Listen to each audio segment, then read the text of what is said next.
Right now, I'm directing the equivalent of a Center for Teaching and Learning crossed with a research center. I'm calling it the Institute for Learning and Teaching. And I had been in the English department at Colorado State for 17 years before I applied for this job. I think I was just looking for a change. And in fact, when I became a professor, I was never going to be a professor. I had my own business. I actually had a couple of businesses in Minneapolis, St. Paul, and had gone from running a running store to writing for companies and things like that. So I was a professional writer for a number of years and used to go to the Loft in Minneapolis for poetry and things like that and had fun. And then I got married, and shortly after I got married, my wife decided she wanted to get her master's degree.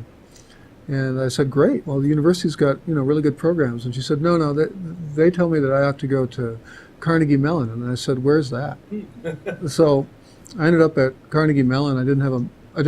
She went into the MA program in professional writing, and I jumped into the PhD program. I didn't have a master's degree. And so if you've ever read the NATE study, I don't know if any of you guys have read that, but I was a year behind Nate, and my experiences were very similar to his, in that I came in as an expressivist and I left as a little socio-cognitivist, and it was really an interesting experience. Impacted your writing a lot? A little bit, it was really weird. As a professional writer, I used to look at the forums that I had to write for. So one day I'd be writing a story or an article about this chemical that 3M developed that would keep grass green but stop it from growing. So it was perfect for golf courses where you had a lot of rocks and it was hard to, but if it ever got too dry, it would stay brown for the next 3 months until it started growing again. Then I'd be writing about library detection systems, and I'd be writing a speech for somebody at 3M or a hospital PR piece or something like that. I even wrote a book about history of Macalester College. And in all that time, I basically would just look at the document, figure out the genre, and go, okay, this is how I have to write this. And when I got to graduate school, it was like, no, you don't do that anymore. You couldn't look at a journal article and write like that because you didn't have the knowledge you needed. So it was really, really difficult. And I think what was one of the oddest things is that some of the people that were published the most didn't actually write that well. They had good stuff to say, but as writers, they weren't as quick as like a professional writer would be. And I was sort of going, well, how'd you get here, And then I figured out all that stuff about you actually have to know what you're talking about, which is dangerous. So it's strange. So I became a professor. I applied for when I went on the market, I applied to 9 different places. My wife vetoed a lot. And I ended up coming down to like Syracuse or here at Colorado State. And Colorado State just, Syracuse was a great program, but I'd had enough snow in my life. I grew up near International Falls, Minnesota. And this place was very nice. So I've been very happy here at CSU. It's a great place. So that's a little bit about me. So I think there might be a few folks who've prepared some questions. Richard, sitting over there, might have questions. So we'll see where it goes. Oh no, this could be bad. That's good. It might be. I haven't thought about writing for years, so. All right. I'm going to ask this first question, and I actually wrote this really long preamble, and I'm apologizing, but I think I'm going to read the preamble just so it jogs my memory too why I originally came up with the question. In Writing in Emerging Genres, your study on students learning web design revealed that even though they were influenced by print genres, even as they were more willing to leave them behind and experimenting with different web genres, right? Yeah. As I was reading that, I wondered about the experiments we take in our own work and our own designs. When computers and writing specialists first started creating web texts and scholarship about web texts, there seemed far more experimentation. I mean, think about your Kairos piece. Yeah, that was channels, fun. Right? Anymore, the web texts that are in the field seem to follow more familiar web structures, and in some cases rely on large blocks of text, and they seem to define the scholarship web genre. Yeah. Maybe you don't agree, but the real question in all this is, what affordances does sustained textual argument shaped with familiar print influences have over layered visual, hypertextual, and audio arguments? What advantages does it have? Or, well, it's easy to stage things. I mean, that's the whole problem with the web. You're buzzing through this thing, and you go to this page when the author can't even imagine whether you've been there or not. And so you can't sustain the argument in the same way. It's sort of like saying we're going to replace the novel with hypertext. I think that's foolish. We're not going to replace narrative with disjointed chunks of text because narrative serves a really important purpose. So I think that, sometimes I get annoyed when I read too much text on a single screen. I think most of us probably look at that and go, give it to me on paper if you're going to do this. And they don't take advantage of the genre. They're really just doing the same things that Poulter is talking about with remediation and remediating text. And so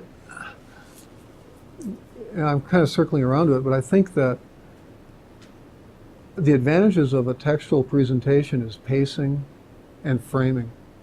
You've got the ability as a writer to be able, to assume that your reader is reading in a linear direction. That's not always true. I mean, how many times do we flip through a book without ever reading it sequentially? But generally, if you're reading an article, you most likely will read it roughly linearly.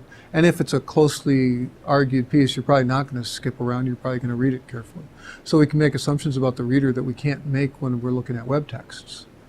So I think framing and pacing, and you set this up and you say, as I noted before, and you can do all of these things that we've perfected since, the 14th century when we finally started writing. Was it 13th or 14th century when we finally started writing linear text in English? I'm trying to remember. I took a literature class from one of my colleagues at CSU, Marty Bucko, and he's an amazing guy. When he retired, he's a short guy, but when he retired, he would always stand on his head. He's like 75 years old. He's standing on his head, and his published work is taller than he is in a single step. It was so cool. He's a Sinclair Lewis scholar. He was a really amazing guy. But, he was showing me some of the early work that was being published in print, and it was awful. Print English, readable English at least, it was terrible stuff because they were still working out all the conventions, and you read it now and you go, well, what just happened here? And he basically said, yeah, this is crappy stuff. It doesn't get good for about 50 years. And that really stuck with me. And I think that what's going on with us right now is we're starting to see more genres emerging on the web. We're starting to see people saying, well, I write this kind of page, or I'm doing that, or now we've got MySpace pages or Facebook things. My daughter actually likes Facebook better than MySpace. She's 16. And she was telling me why she likes Facebook better. And but you look at that as a very genred kind of thing. It's very different than a home page. It's very different than something you see in Kairos or some of the other text things. And then you see the standard journal articles coming out, like Across the Disciplines, which is a journal that we publish in the WAC Clearinghouse. Very standard linear text documents. And there's really no reason why we wouldn't want to do it that way. But occasionally we'll get a piece that is different, that's more like a hypertext like Kairos would publish, and there's no reason not to put that up too. But typically we go with that linear. So I think the linear stuff has got all kinds of advantages. And I think we don't even want to set them up as print versus online. I think that's too simplistic. I think it's more like the genre. Is it an argument, an essayistic argument? Is it something else? Yeah. So is that? Yeah. Okay, that's where I was coming from. It took me a while to get there. No, it's fine. It just has seemed to be a topic for a while because there was so much experimentation in the field, and it sort of seemed to level out. And yeah. I think there's still lots and lots of experimentation going on. It's just that it's not celebrated as much. For a while, it was like if you did a web page, look how cool we are. Yeah, right. Yeah. You mentioned the Hypertext Reflections article that we did way back when, and that was hokey. Yeah. I mean, we did it. We just played with it. Right. We played with the genre, and we played with each other. It was just totally goofy, and we knew it when we were doing it that it was goofy. I think what was interesting about that was that we kind of had this little happening thing at 4Cs where we had people in the room participating with us as we presented our different hypertexts and reflected on them. And other people were, so the audience was coming up and using the mouse. We got one guy who was terrible with the mouse. But it was a real kind of audience participation thing. And then someone said, well, you really ought to write this up. And so we pulled it all together. But it was just kind of tongue-in-cheek, not terrifically serious. And even though, like the piece that I put in there is a story about a study, it's still, we tried to have a real range of different kinds of things in there. And we were just playing with the genre and see what we could do. And if I was going to do something like that now, it would be quite different. we'd be using media, and we'd be probably using databases, and we'd probably be setting up some JavaScripts, asking your name, and toying with you that way. So anyway. All right. Cool. Another question, or do you want to ask a question? Oh, sure. I was interested in writing in emerging genres at the particular case studies, and I was particularly struck by the Emily Dickinson example, where the student wanted to create a site that echoed Dickinson's open-ended circular pattern, and then ended up with a really linear structure because that was needed to easily navigate the site. And do you have some other examples of that sort, where students say want to do a surrealistic website with a surrealistic text, and whether they were successful in being experimental or whether they moved more towards traditional structures? Well, they tend to get more traditional because they're comfortable with that. They start out, the people that are the most interesting, I think, have been our poets. I've taught I haven't taught it for a while now, but I started out teaching HTML coding to one person in the fall of like 97 or something like that. And then all of a sudden I was teaching 14 people. It was an independent study. It wasn't supposed to be a class, but it turned into a class. And so there was clearly a demand for it.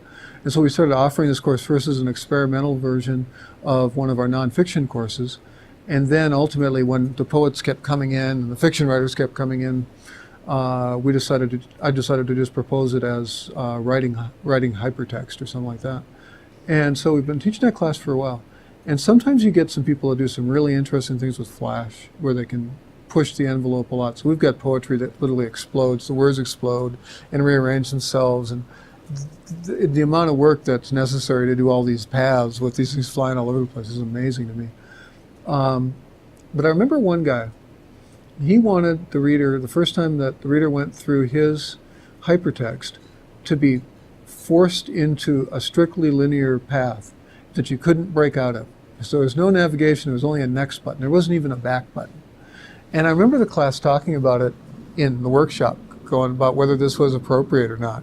So here's this guy forcing people on the web to go from one page to the next, and aside from using your back button, you basically had no other options on the page except to continue. And so he was forcing it. You couldn't break out and try to get an overview of it. No, you had to go the way he wanted.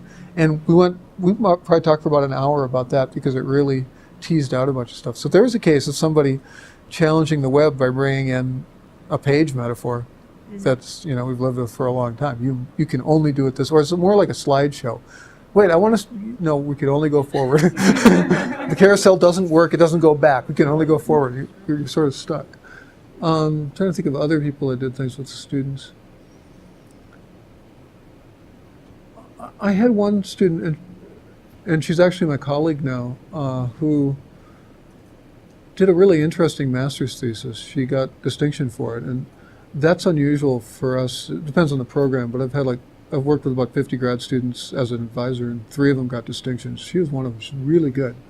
And I remember when we were talking about her website, it was personal narrative, snippets of things from different parts of her life, commentary on politics, on her family life, on her upbringing, on any range of things. It was a very rich and complex thing. People still look at it and they go, wow, this is really cool. When I'm teaching the class, I put up a couple dozen examples, and that one always gets comments from the people who are looking at it, and they go, this is really cool. We talked a lot about the navigation structures in that, because there's a chance you enter it and you can click on any link to start, and then it's completely interwoven. But we also had to talk about how do we help people find their way out if they get lost, and all those things. And so some of what she wanted to do got set aside because she wanted, and I wanted to some extent, some way for people to have control of the text themselves. It's like, so you don't want to just give everything over to the writer and set up this completely arbitrary thing. You never know if you've seen 3/4 of the site. You might think you're done and you've missed 75% of what's out there. And so most people want to know if this is good stuff and I'm reading it. Oh, there's 3 more chapters I didn't even know about in the book. Well, we don't usually hide those 3 chapters somewhere else. So you want to see them. And that was interesting. I think so the navigation issues is almost always what comes around. People get frustrated and they say, well, I want to be able to find their way around, or I don't want them to. I want to control them. I thought that was interesting. Yeah. So. I'm curious, Mike, in your current position, where you're at least occasionally peering and teaching across the university. How much of a foothold does producing these kinds of texts have beyond courses in writing hypertext or certain communication? I mean, are there other faculties that you're noticing that are having students doing these, what would have been called alternative genres? Yeah. I haven't seen that much of it. It seems like they are interested in having them do things that are more like aligned with preparing for the professions. So they'll do poster sessions, or they will occasionally do, environmental impact statements of 120 pages. They'll do that kind of stuff. But they don't do something really odd. They'll do PowerPoints, but they won't do anything that looks like a hypertext. So I haven't seen anything really different. And if I do, when you do see something like that, there's a course a colleague of mine teaches in speech communication, and he does web design. Well, in fact, that was in this article. He was in that. They do web design. The folks in journalism and tech comm, when they do web design, it's all usability testing driven, and this is the best way to help people find information. So they're not really pushing it. So it seems like English is sort of one of those places where you experiment just for the sake of experimentation. Or it doesn't seem to be as much of that in the disciplines that so far as I've seen. They're doing a bunch of course redesign work, but the closest I've come to something like that is people who want to do virtual labs. We've got a guy who does textiles, and his name's Ajoy Sarkar, and he's amazing. He's teaching an introductory textiles class in design and merchandising, and he wanted to find out a way to put stuff online because they didn't have space for a lab. So we've got a Flash program tied into a cold fusion back end so students can create their own notebook, their lab notebook, and they can burn this stuff.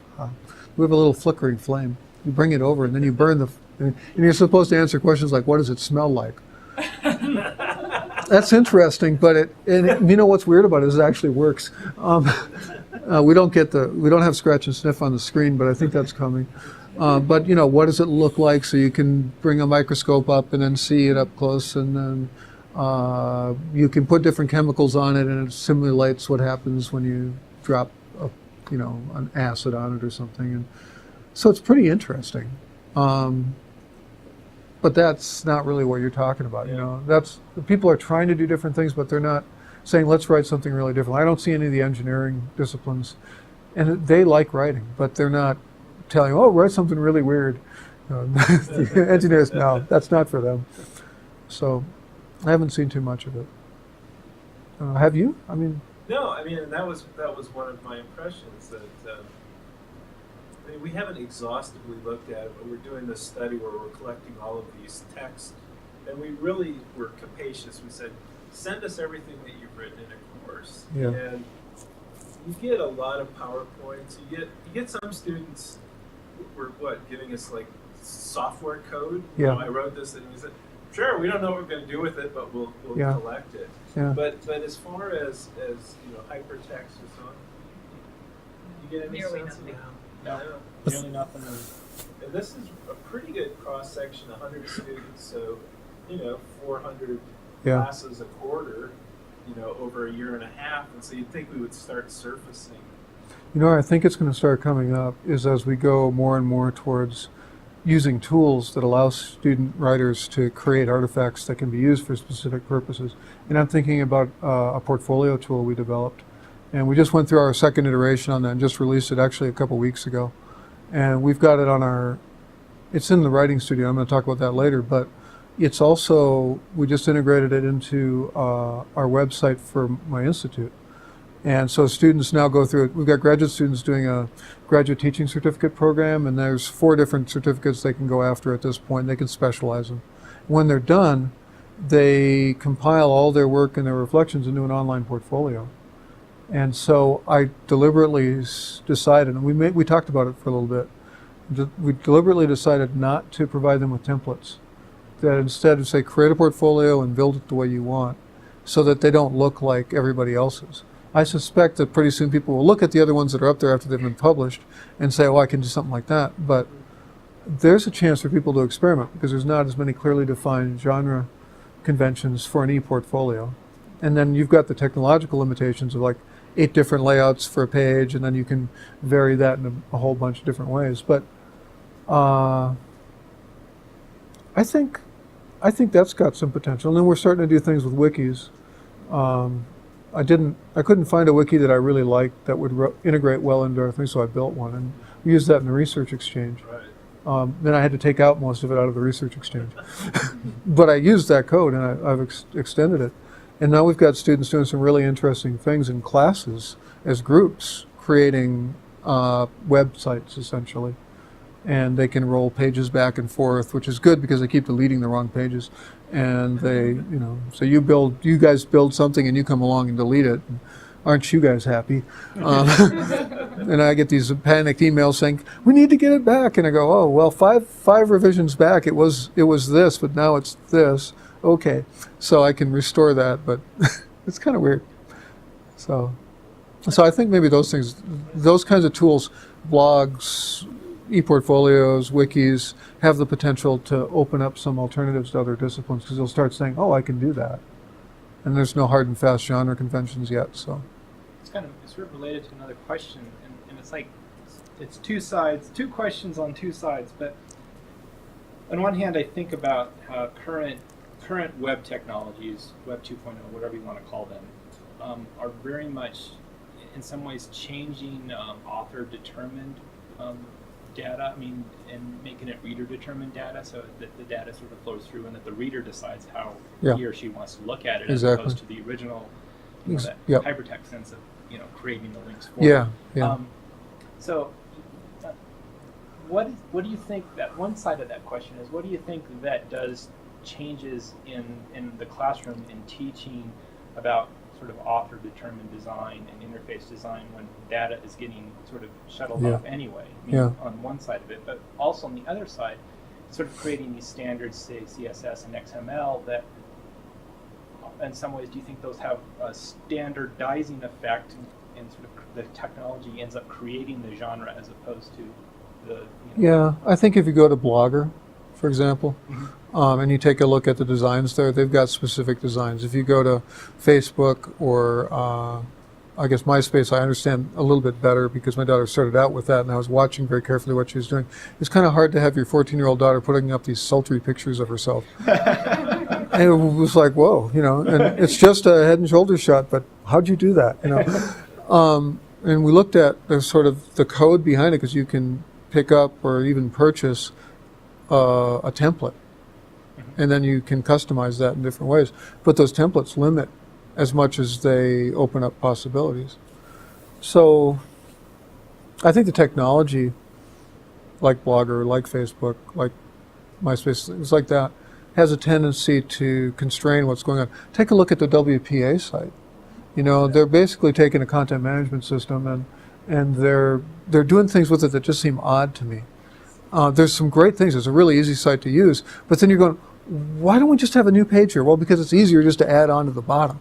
So you get these long pages and you're going, well, that doesn't make sense from a web perspective. Why are we doing it this way? And he realizes because that is what's afforded by that technology. Rather than creating a whole nother page, it's easier to add on this way, or it makes more sense to do it this way, given the constraints of that design. So I think sometimes the technology constrains what you can do as much as it opens up possibilities. The other thing is, I want to go back to your original question about just the data-driven kind of web pages, because that's what I've been doing more and more and more.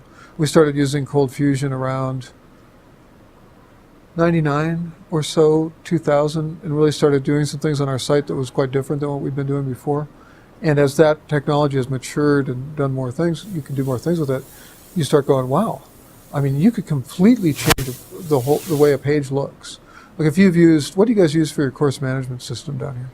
Mainly Blackboard, yeah. So Blackboard, you've got there's not a lot of options for that class page, right? I thought that was kind of silly, so when we developed ours, we ended up making it possible to do anything you want, basically. It was about 10 different or 12 different layout templates, and then different backgrounds and different colors, and turning this on and that off. And so you can make it look very different. And that's a case where, all right, I've got a database, and my class is essentially one line of code, or just one line of information in a database.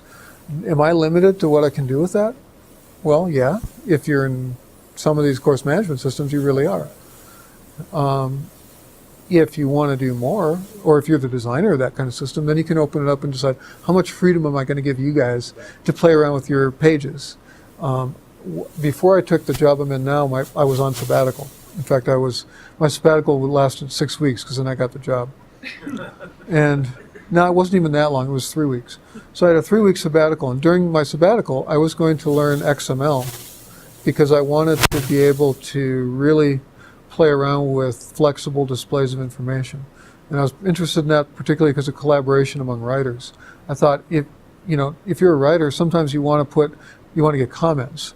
Well, how do you embed comments into a text in a way that makes sense? And people like Chris Neuwirth have been working on that since the 1980s. Nancy Kaplan, Chris, all kinds of folks have done really great things with commenting software. In fact, a lot of the stuff in our word processors today are indebted to their work.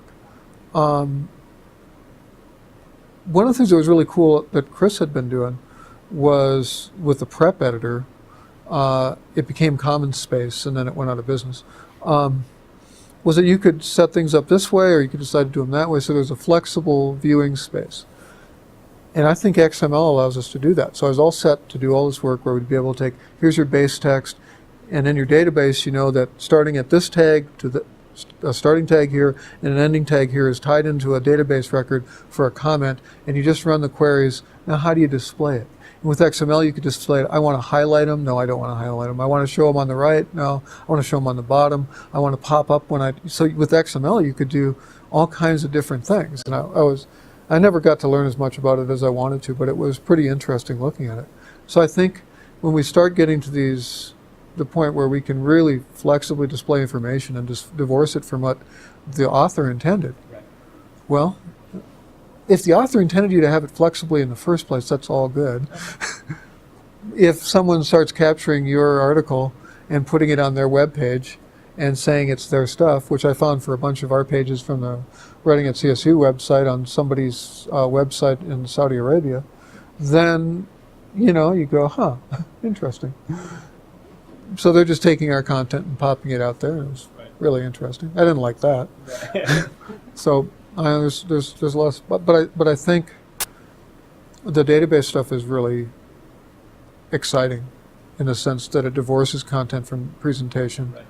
But at the same time, going back to what I was saying about Blogger and the different content management systems, they frame it conceptually and they frame it technologically in terms of what you can do. So it isn't just a free flow. It's not totally wide open. And I'm not sure it ever really will be. Although if it gets to the point where there's a bunch of tools out there where you can just pull things in, maybe. But even then, there's going to be somebody making that possible, and you'll work within their mindset. It's like the desktop on Windows. You can customize that all you want, but it's still a desktop. Right. So.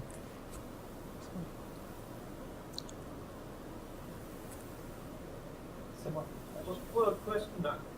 So we've been talking a lot, in those examples there. When's the last time I thought about Common Space? Yeah. That was a big deal. Yeah. Great program. So that's really talking about the data, often as words and that. Mm-hmm. I'm really fascinated these days with the sort of visual, textual kinds of relationships, and clearly every textbook publisher has, got a sort of conceptualized how many cubic inches of photographs we have to have per text or square. Mm-hmm. So, how does that play into as we're teaching writing? I mean, you have the sort of spectrum, I guess, from word language, phonemes and morphemes, kinds of folks, to now word communication. Yeah. And it may or may not entail words and so on. But it seems to me that it raises interesting questions about what are required classes doing, what's the preparation needed to be a writing or a communications or a composition instructor, which is just to say, here's a big terrain that I think we're still just kind of stumbling through, and it's a great stumble. But Well, I've been really intrigued with this for a while. I was comp director at CSU for about 6 years, with a split. I think there was a couple years in the middle where I wasn't doing it. And when I came back the second time, I was really interested in visual issues. I've always been interested in visual issues, actually. I remember in 1977 or 78, I was able to get my college to buy a typesetter for the newspaper. It's very exciting. And I remember at the time computers were just not anything interesting at all to me because they're all numbers. There's no text, the ones that we were using there. Oh, you can build a program and it can say, "Hi, Bob." Well, I can say, "Hi, Bob," already, so why would I want to build a program to do that? But this typesetter just intrigued the heck out of me. And I remember sort of taking advantage of it and creating Galley for a paper that I wrote. So I wrote this paper and I turned it in with Galley, and it was like headlines with fonts and, columns, and the teacher just was so annoyed with me.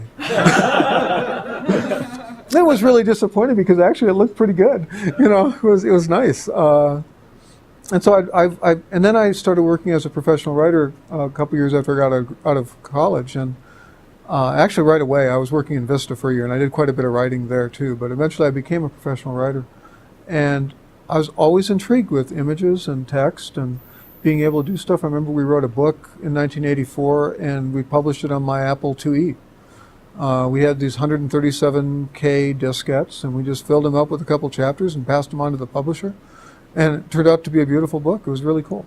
It was just the text. Saved somebody from keying it in. That's all it really did. But it was, so from the beginning, even as when I was just starting out as a writer, I've been interested in this. And when I wrote my first textbook, I kind of got conned into it. They actually lured me in with this really cool software product. And then said, "Oh, by the way, you're the author of this product, but we need a textbook to go along with it." And so I finally did that. And in that textbook, I had this big chapter on design. And as I was conceptualizing how do you talk about design to students, it occurred to me that most of the language out there, proximity and things like that, just weren't very friendly. I think Robin Williams does a great job in her descriptions, but I think those 4 terms that she used, some of them just don't work out as well. They're just, the basic principles are just a little less accessible than I like. And so I kind of reframed them from a rhetorical perspective. And then I talked about how these concepts of design can be used rhetorically to accomplish your purposes as a writer. And I think that chapter ended up becoming a little book called Designing Writing. It's about 4 writers in Colorado. No, you guys don't remember that. Designing Women, do you? I'm getting too old.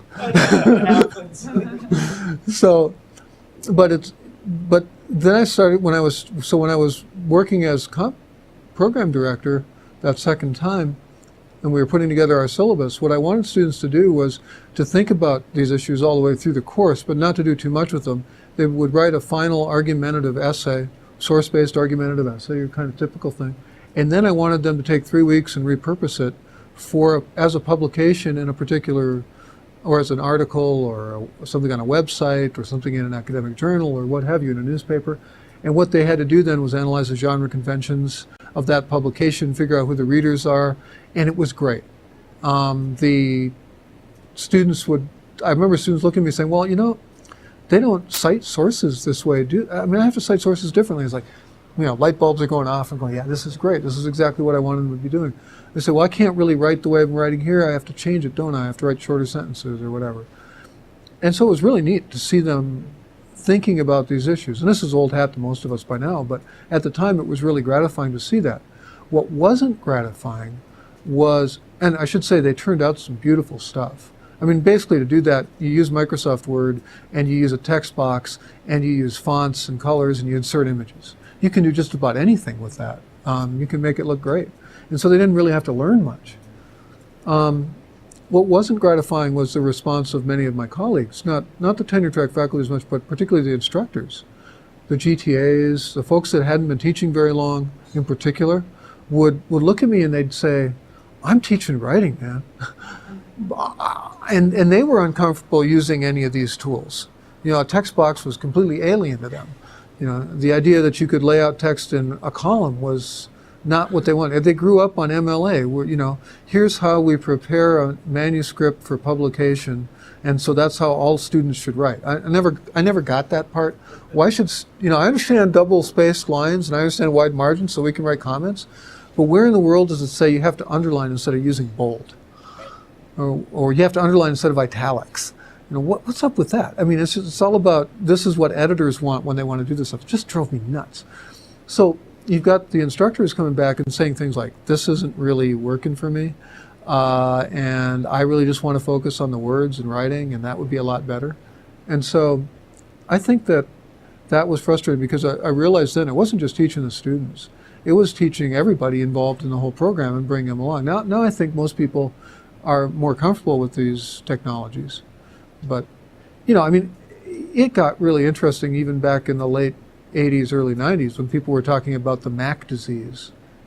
I don't know if any of you guys remember that, but it was like, if you had a lot of fonts, you were guilty of a Mac disease, because the Mac allowed you, starting in 84, to have a really visual document, and there were all these fonts you could use. And so you're suddenly seeing, instead of nice, cleanly written things with a couple of fonts, and there were like 16 fonts on the page, and you're going, whoa, you're getting kind of sticker shock. So that was interesting. Do you guys remember the Halio? You remember the Halio piece, right? Oh yeah. It was an article.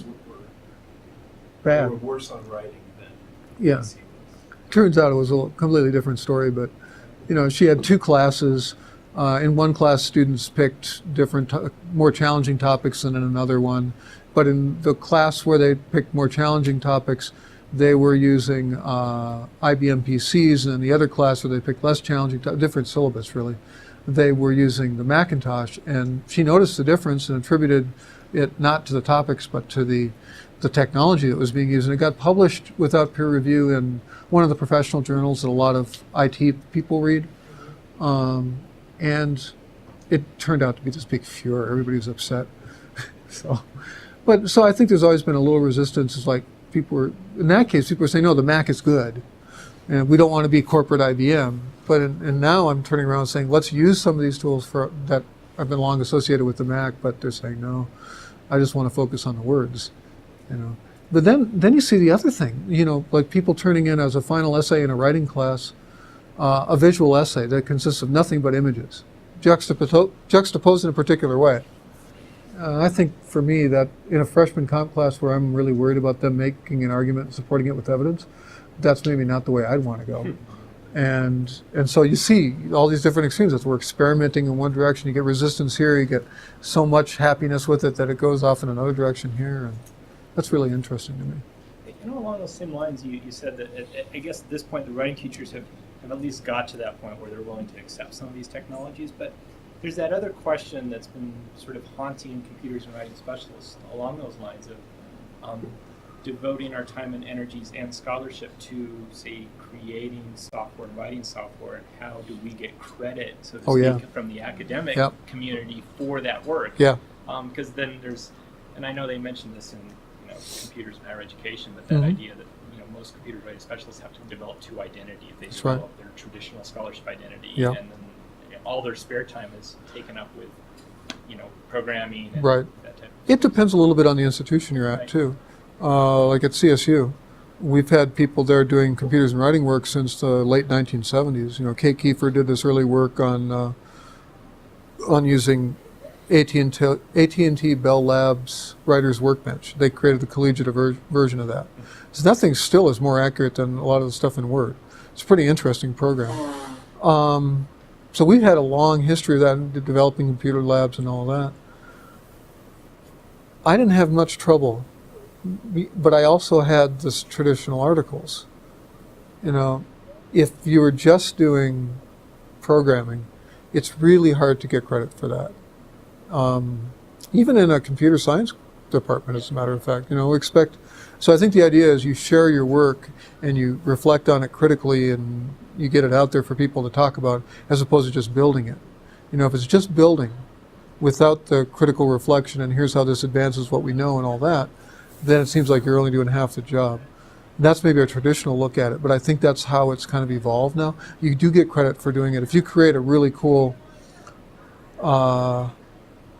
program, that actually has an impact on the way people write, there's no reason you shouldn't get a lot of credit for that. You probably should write some articles to go along with it to meet that dual audience issue. If you're a creative writer and you build a multimedia experimental genre piece, what's the difference between that and poetry? In a sense, I mean, it's a genre. It's a piece of creative work, and we get that. But if you can't get it published, and you just put it on a website and make it free, then it hasn't gone through the gatekeeping process, and that's a big part of it too. Has it been peer reviewed? Did you get published and things like that?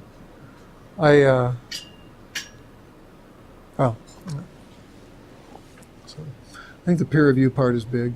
A lot of us just put stuff out there and say, "Isn't this nice?" I got into trouble with this in 1997. I pulled together a group of colleagues from around the country at one of our conferences. I remember talking to Chris Holt and Bill Condon, and then we brought in other folks, Cindy Self and Gail Haywisher and a whole bunch of people, Will Hockman. And we started work on what would become the WAC Clearinghouse. We called it the WAC Clearinghouse. And within a year, after all kinds of discussion and a lot of excitement, it all fell away. Nobody was working on it except me. And so I called up Bill and I said, "Well, what do you think happened?" And he said, "Well, it's real simple, Mike. You can't get credit in your annual activity report for working on a website." And so I thought about it for a while, and I went back to him and said, "What do you think if I turn it into a journal?" And so we turned it into a journal, and we called it Academic.Writing. We had to fight over the name for a while, but Academic.Writing, and the WAC Clearinghouse was inside the journal. And then we had an editorial board and an editorial staff, and all of a sudden we were getting submissions, and it started taking off again. And then what was really weird about the Clearinghouse was that after a while we were publishing books inside. So we had a book series. It was like old stuff that had been gone out of print. We were just kind of repurposing it. But eventually we published our own original books. And I think we've got about 6 or 7 of those up now. I don't know. And then we put another journal in there, the archives of not across the disciplines, LAD, Language and Learning Across the Disciplines. And that merged eventually with academic writing. Because what I finally figured out was we had 3 other journals, 2 book series, and the Clearinghouse inside this journal. So that didn't work after a while. So then we became the Clearinghouse again, and academic writing went inside it, and then eventually academic writing and LAD merged to form Across the Disciplines. And so now we've got all these journals and all these book series, and we've got a huge site, and everybody goes, "Oh yeah, the WAC Clearinghouse is really good." Well, it almost died because people couldn't get credit for working on a website on their annual activity reports. And you still can't really get much credit for working on a website. So. It's something that I've wondered about and have talked with the Writing Center director, with colleagues about, in terms of how were you able to get the Writer's Studio funded and also get permission to say, no, we're going to make this available nationally and internationally. Well, I didn't really ask for permission. Fair enough. And then it was so well established that they didn't take it away. Well, no, they're happy about it, mostly. The studio really started back in 1990. Actually, 1990, I was talking with Don Rodriguez, who was at CSU then, about writing across the curriculum stuff. And she said, "Hey, I just got asked to walk over to engineering and give them an everything you need to know about writing in 1-hour lecture." And while I was over there, it turned out that the chair of the department was telling them how important writing was. And I talked to another colleague of mine who had just done the same thing, that he was in another department, Don Zimmerman. And they said, maybe we should do some work with putting together a grant. And so they asked me to join. I was a brand new faculty member, and then I asked Kate to join us. And so the 4 of us started sitting down, and we went to our dean, and we got some support to start a research center. And it just kind of snowballed from there. We became a research center, continues to be one of CSU's 14 programs of research and scholarly excellence. We're really tiny compared to everybody else. But we've generated something like $15 to $20 million in research funding since we started it. A lot of that's over in journalism and TechCom because they've got bigger grants. But some of that, maybe between $1 and $2 million, was about pedagogical issues and these things. And the first thing we got that was really big was a Colorado Commission on Higher Education Programs of Excellence grant. They used to give out 1 or 2 or 3 of these a year, and they'd be big grants. So we got like $100,000 a year for 5 years. And some years they had trouble with funding, and so the university came in and filled in what was needed. And after 5 years, we had built this online writing center as a writing across the curriculum project. And then it was supporting comp as well. And it was going pretty well. We were getting, pretty good recognition for it. And what happened was, I went to the provost, who was actually who was the associate dean who had given us support back in 1990 and told us to get all this stuff going. And so he was provost then, and he said, yeah, I can get you the money. It took a few years, but we got base funding, and we turned it into a tenure track line, and a programmer, and support for in the form of a GTA for the writing center, and then some development funding. And so we've been able to use that. It mostly has gone away as it's gotten kind of eaten away, but then we were able to just keep going with it. So we had funding, we had a programmer, we had a team basically to keep it going. So it was a case of doing that. So that's how we got it started, was with a big grant and then telling the university, do you really want to lose this? And apparently we were convincing, we were effective in persuading them that they didn't want to lose it. And after that, I'm going to talk about some of this in the talk. We built the biggest website in the world for writing and writing instruction. At one point, this thing had over 60,000 pages on it. We had, at this point, 300 people have contributed content to it. Some of them are paid, most of them have volunteered to do things, but it was a lot of people. And, a lot of people in classes. So a grad class is doing something, and they decide, we're going to all do something for the studio. Or people do their thesis, and they create a whole thing on desktop publishing or something like that. We got very frustrated with it because it looked like we just kind of reinvented the wheel, and that's where the studio came from, was another way of thinking about how you use technology to support writers, and we didn't like what we were doing with it. We were doing exactly the same thing you could do with a walk-in writing center, exactly the same thing you could do in a classroom without a computer around, and so we weren't taking advantage of the technology, we were simply using it to fit into our neat little box of how we think a class should be and how writing should be. So I'll talk about that this afternoon, but it was an interesting decision to do that. And then in terms of making it free, well, how much does it cost to keep a website restricted to one school versus opening it up? And there's not that much more cost involved. What's really nice is how strongly our university has supported it. And we now have an array of 5 servers lined up, ready to go. We're going to start doing load balancing. So you come into CSU and you go to this server, that server, depending on which was busier. And it'll be pretty neat. And then when the server goes down, the other one's still up. So we've got a whole bunch of stuff going on that. It's kind of cool. But it's been a lot of money and they've invested. And they're not, the other things, they always kept coming back. I think I've been approached 5 times about commercializing the online writing center. And you asked what happened to Common Space. They're a good example. Great technology, but it just never made any money and it went away. Or Daedalus got destroyed by that in a sense. They sold the rights to their system to Longman, and Longman started working on it and then decided to go with Blackboard.